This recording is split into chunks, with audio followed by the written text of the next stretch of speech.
one reason I always enjoy coming here is because I don't ever get this opportunity to speak to this many children. And so I'm always impacted by that. And my father always, I remember him saying several times he was asked one time about we need to take care of our children because they're the future of the church. And he said, no, they're not. He said, the children are the church today. Right. They're part of the church today. They're every bit. We bring them into the church service. We don't segregate them out. We think they need to come into the congregation and meet with the congregation and hear the same doctrine. And he took it from John chapter 21, where Jesus told Apostle Peter about feed my sheep and feed my lambs. Feed the children and the adults. Same man to feed them both. You don't segregate them off and have one person teach the children, another person teach the adults. He said all the sheep and lambs can eat from the same trough. So a minister should, in exercise of his duty, preach and take care and address the children of the church the same way he does the adults. So I enjoy speaking to children. I always try to have something for them. And I always felt like when I was growing up, sometimes I felt like the preachers would many times preach to the preachers, and they preach over my head, and I didn't really understand what they were doing. And so I've tried to make an attempt over the period of time when I have some children in the congregation to speak, hopefully, to them and address it toward them. I brought with me some paper with me this morning. It's nothing but a blank piece of paper. When I was in the 5th grade, I won a contest. It's not the kind of contest sponsored by the school or by the teachers, and in fact, they didn't probably really appreciate the contest that I won. But all of the boys in the class, we got into a contest making paper airplanes. And I won the contest. I ended up period of time over the school year. I probably spent way too much time doing this rather than studying, which I don't recommend. You need to make sure you pass and get out. But so I spent time learning how to make paper airplanes, and I got where by the end of the year I would come and bring to school with me different varieties of paper airplanes, and so I got what I could do. I forget 10 or 12 different styles of paper airplanes that would fly. So I wanted to come and kind of show you this is something I make, and so when I make a paper airplane, it's mine and I own it. You get it here, and hopefully these function when you get through with them. This is a kind of the basic, simple paper airplane. And you take it like that and you just throw it. You thought I was going to throw that, didn't you? I'm not going to do that in the congregation. I'm going to throw it. But, I'm looking at it now, and I really don't like that one. You notice that surprises some of the kids when I do that, but I want to show that because I make an airplane, it's mine. But when you watch something being made, you kind of take ownership of it. Even if it's not yours, you take ownership of it. And so, I want to make one a little bit better that I think I like. But we tend to do that in life. I know we'll go out, my wife and I may go out and visit a home or a home being built. And the first thing she starts saying is, well, I wouldn't do it like that. I wouldn't put the kitchen here. I would do that. I went, this is not your house. She goes, well, I know, but and I'm the same way. I see a paper airplane being built. I'm going to say, well, I would do it. I would design it a little bit different than that. So we always take ownership, even when we see something being made that's not ours, even regardless of what it is. If you see somebody building a house, or if I've got a car, the first thing I'll do is, if I had a pickup, I have a truck back home. And I don't like other people's trucks. I like the ones that I've done the way I've set mine out. And so I build, we all take ownership of something when we see it being made, especially, and we like it, and we do it our own way. I've got this one here is a little bit different, designed a little bit different.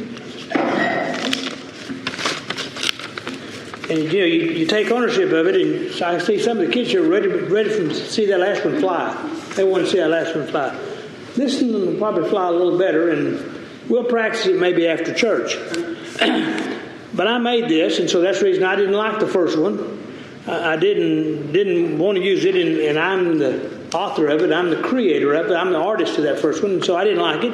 So I'm going to destroy it and throw it away, and I want one that I like a little better. I brought something with me here also this morning. This is something that Brother Steve has got a connection to and doesn't know it, but I have a little bowl here. I brought it because it's easier to bring than the coffee cup that I have. This is a bowl that was made by my sister-in-law years ago. She died of cancer. Her name was Gail, and Brother Stephen knew and helped her out when she was receiving cancer treatments up here in this area. He picked her up at the airport a number of times, but Gail would talk to me, as some people do, and she'll say, can I make, she was a potter. She made a lot of pottery, a lot of different pottery, and sold it, and became very professional at it, and she got a lot of publicity because of that. She wanted to make something for me, so I said, this I use just to keep my change and stuff in at the end of the day, and put my stuff in that I want to take with me, maybe my car keys. I asked her to really start me off with the coffee cup. Coffee cup's the same way, you just make it a little taller, and you put a handle on it. So she started making the cup, and I went, I like that. She was designing it for me, and she got to take a piece of mud, and you put it on a spinning wheel, and you start raising it up, and make it taller, whatever. And I said, I like the looks of that. And suddenly she just grabbed it and crushed it, like I did that airplane. And I went, no, I like that. She goes, but I'm the potter, and I'm the artist, and that's not what I want for you. It's not what I want to do for you. You can get your own potter wheel and make one if you want one for yourself. But I'm making this one's mine. She made this the same way. She made this cup for me. I liked it. I learned to like what she made because I didn't have any say into it, But when we see something being made that we like, we want to take ownership of that. We want to own it ourselves and say that's ours, when we've got to respect the artist who made it, and that's sometimes what we don't do. We don't always respect the artist who made it or what it's done. I want to take you now to the book of Romans. Sometimes when we go in this life, we get to saying, we hear people say about, well, I need to, this is the Lord that I believe in. This is the God that I believe in. This is what I want to do. I have my life. It's mine. And I own myself. I own this. So I want to do with my life what I want. And maybe I want to eat foods that I want to eat. Maybe I want to do things that I want to eat. The Lord has provided us a guidebook. He made us and made our lives, and He sent with us an instruction manual. I don't necessarily want to follow that. I want to do what I want to do with my life, and so I want to eat the kind of foods I want to eat. If I go back and look at the law of Moses, it tells me what foods are good for me. But now I can eat all the red meat I want, the pork I want, and I'll just take cholesterol drugs. I'll do my life like I want, and then I'll try to address it. I can eat all the sugar I want, then I'll just go take a lot of insulin. If I go back and read the book of Moses, the guidelines given in here, he tells us how he wants us to eat and take care of ourselves, the creatures that he's made. In the book of Romans, chapter 9, in verse 20, it says this, Shall the thing formed say to him that formed it, Why hast thou made me thus?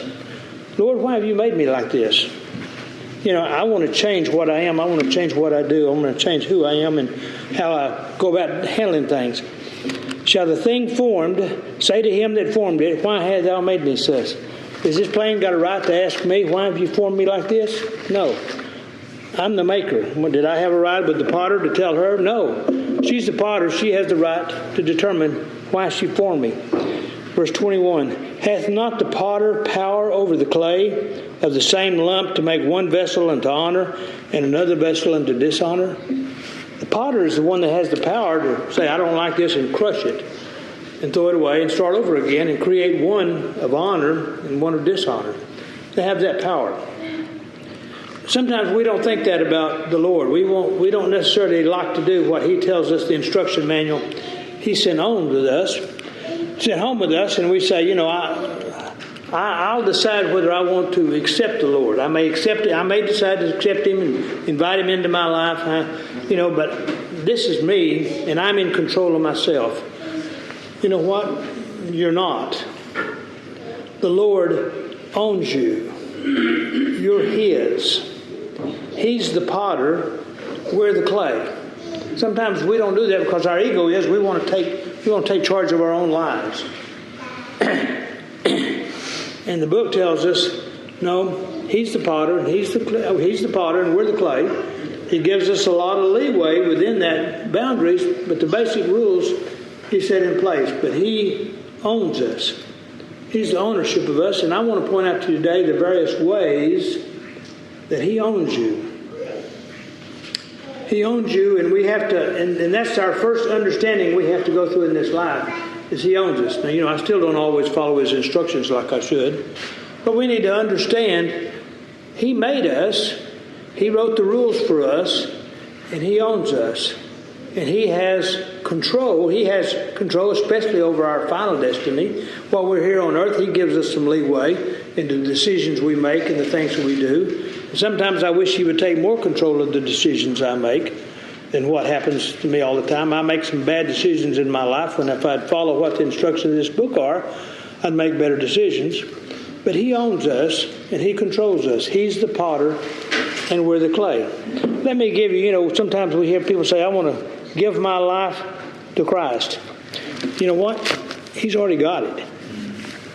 He already has your life.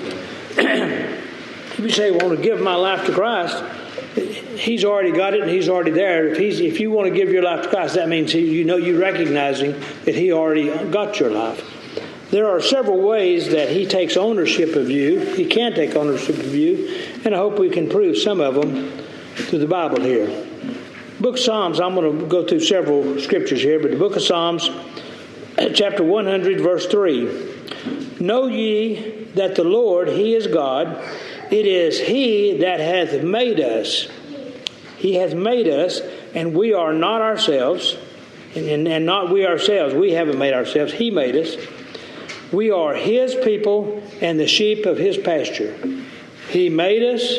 We didn't make ourselves. We are the sheep of His pasture. He made us. We have to recognize that. That's the first thing we need to do is recognize that He made us. Let me go over here to Proverbs 16.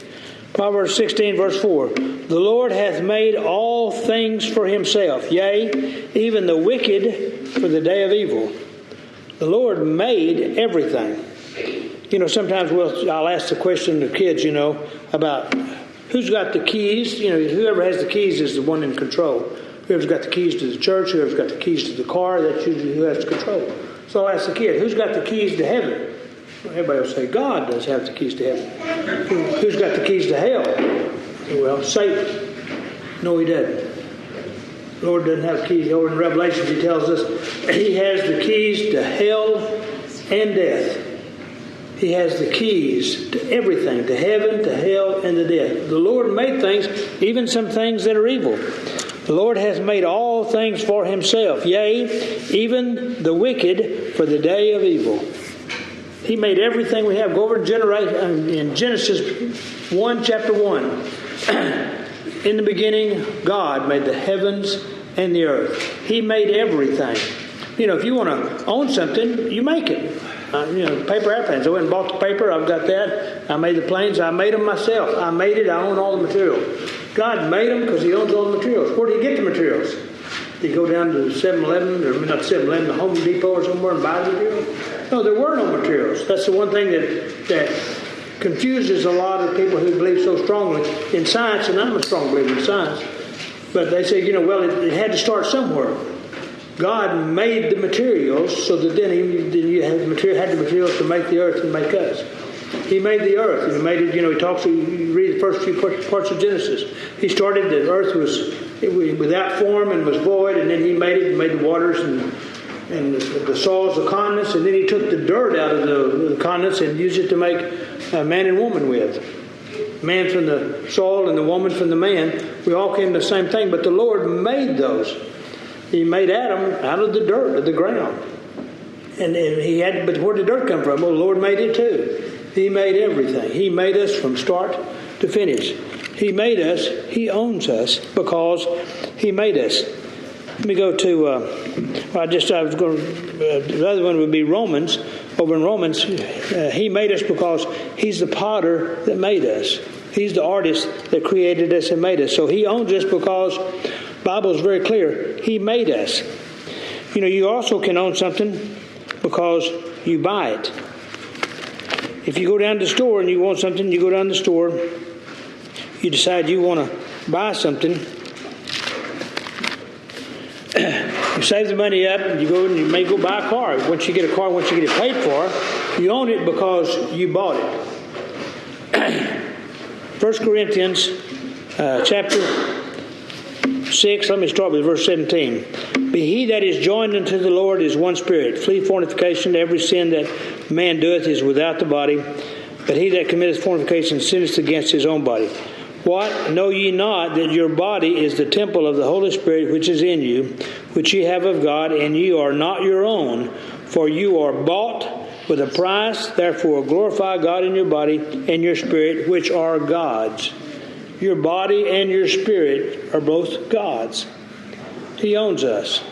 Again, this is the first thing we need to do, to recognize that how the Lord intended for us to function. He intended us to function as creations of Him. You know, I think this is my body. I'll do with it what I want. I'll fix how I want. I eat what I want. I'll do the things I want. And I need to recognize, first of all, that I'm His creature.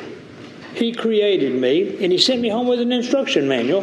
It helps when I go read the instruction manual to see how it is I should handle this. Just like a car, just like anything else that's made, He's given us this wonderful instruction manual. Go to the book of Acts, chapter 20. Take heed, therefore, unto yourselves, verse 28, take heed, therefore, unto yourselves, and to all the flock over which the Holy Ghost hath made you overseers, to feed the church of God, which He hath purchased with His own blood. The church, that's you. That's the elect of God. That's His children. He purchased you with His own blood. For I know this, that after my departing shall grievous wolves enter into among you, and spring among your flocks, and also as your own selves shall men arise, speaking perverse things to draw the disciples after them. But He tells us He purchased you with His own blood. In Timothy chapter 2, it says Christ was the ransom for you. He put Himself up as the ransom for you. He bought you. Ransom means that He went and bought you and paid for you. He ransomed Himself for your benefit. He bought and paid for you. Let me go to Psalms number 107. 107 verse 2. Let the redeemed of the Lord say so, whom He hath redeemed from the hand of the enemy. He redeemed you. He paid for you. He bought you. So He owns you in that regard. He redeemed from the curse of the law. And the Galatians tell you that you were under the law, and He redeemed you out from under that with grace. He Himself redeemed you, which means He bought you. He owns you. He has complete ownership of us.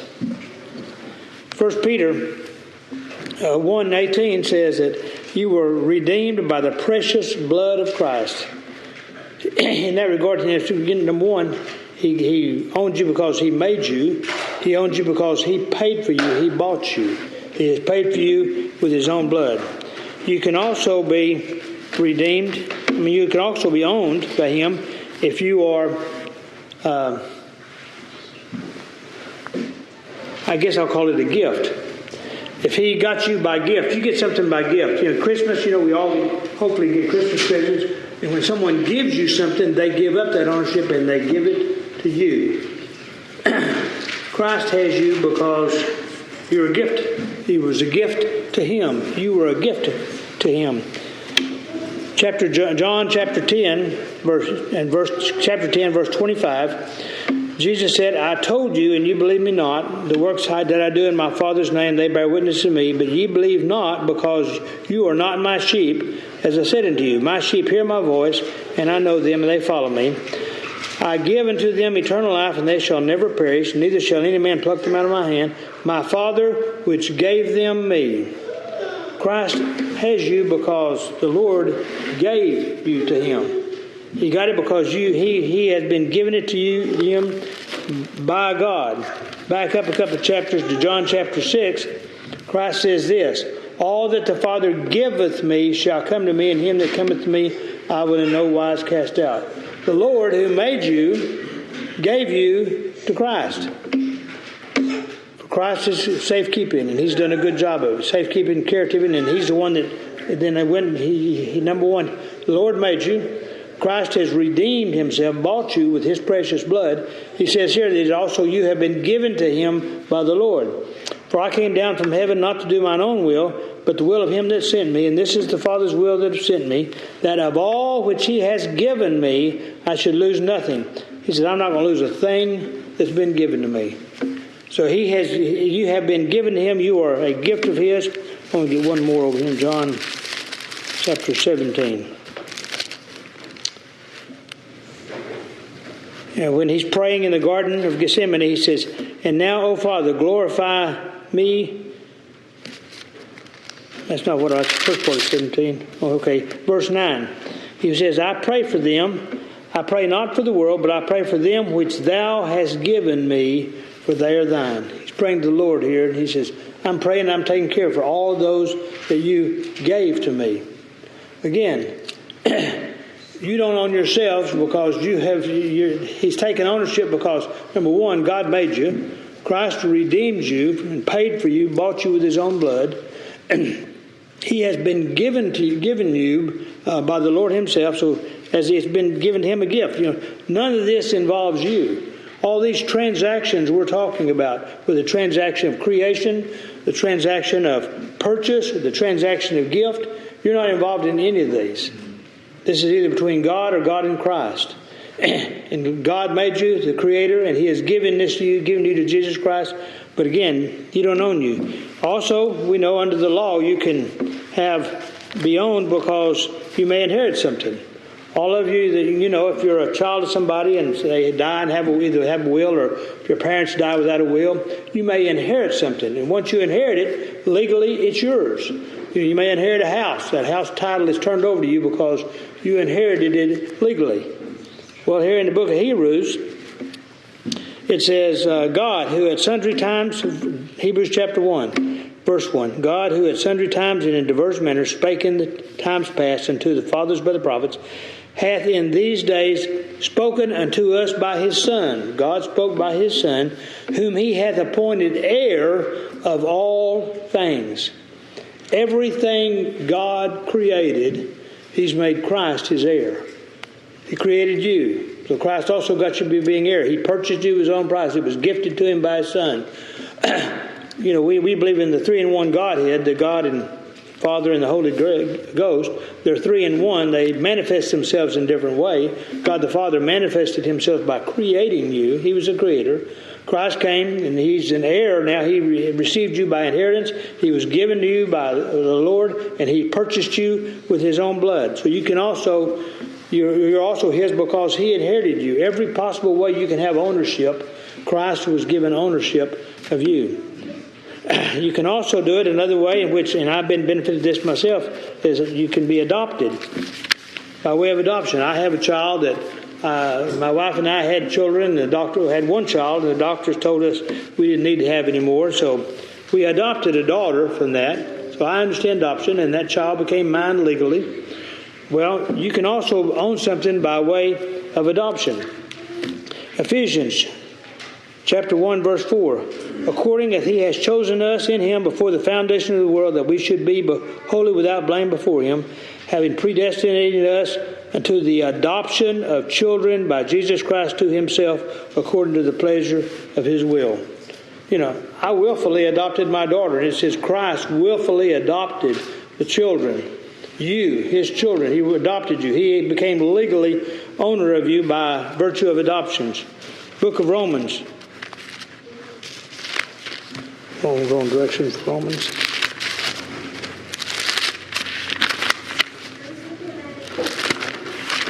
Romans chapter 8, verse 23. Let me back up a verse 22. For we know that the whole creation groaneth and travaileth in pain together until now, and not only they, but ourselves also, which have the first fruits of the Spirit, even we ourselves groan within ourselves, waiting for the adoption, to wit, the redemption of our body. We have been adopted by Christ. We have been adopted, and therefore he owns us. Go to Galatians chapter 4. Galatians chapter 4. And verse 4. But when the fullness of the time was come, God sent forth his Son, made of woman, made under the law, to redeem them that were under the law, that we might receive the adoptions of sons. He owns you because He made you. He owns you because He bought you. He owns you because you were gifted to Him. He owns you because you were adopted. There's several other ways. We were... if you go out in the wild and you capture a wild animal, in Texas, a lot of people go out here lately. We catch a lot of feral hogs. You got them. Coyotes and rabbits and things in the wild. If you capture them under the law of capture, you own that.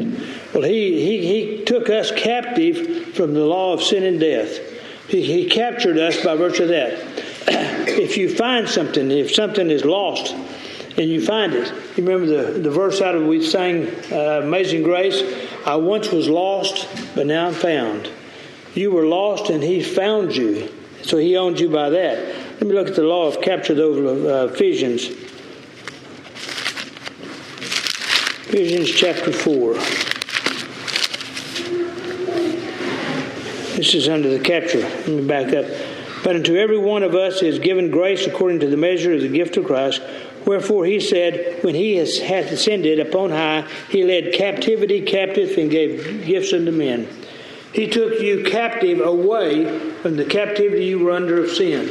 Because we're all by nature inheritance of sin from Adam. He took us out of that because He came and He took captivity. He took the captive of sin and took it captive Himself and took you with it. He's the one that has given you the Spirit of grace through His capture of sin. Every possible way that you can own something legally or realistic or really and practically, every possible way that He can own you, He owns you completely and totally. It's important we understand that concept so then we realize how do we approach that. The Lord owns us. He gives us a certain amount of freedom, but He owns us and He controls us. Sometimes we wonder, a lot of people have this trouble with this doctrine of depravity, that all men are basically depraved until the Lord puts Himself in us, till He calls us, makes us born again, puts Himself in us. People say, well, that your doctrine, though, in predestination, you don't give everybody a chance. And our answer to that is, no, we don't, and thank goodness the Lord doesn't give everybody a chance. If I had a chance, which I don't like chance, that implies gambling, but if I had a chance, I'd never get there. If I had a chance to get to heaven, that means I also got a chance to go to hell. And the Lord saves us from that. He has, it's a difficult doctrine for some people to understand, but He tells us, in the book of Romans, Jacob have I loved and Esau have I hated. People have trouble with that doctrine. They say, well, that's Christ picking and choosing, and you don't make the decision. That's correct. We don't make the decision. We're the clay. He's the potter. He makes those big decisions for us, especially on our eternal salvation.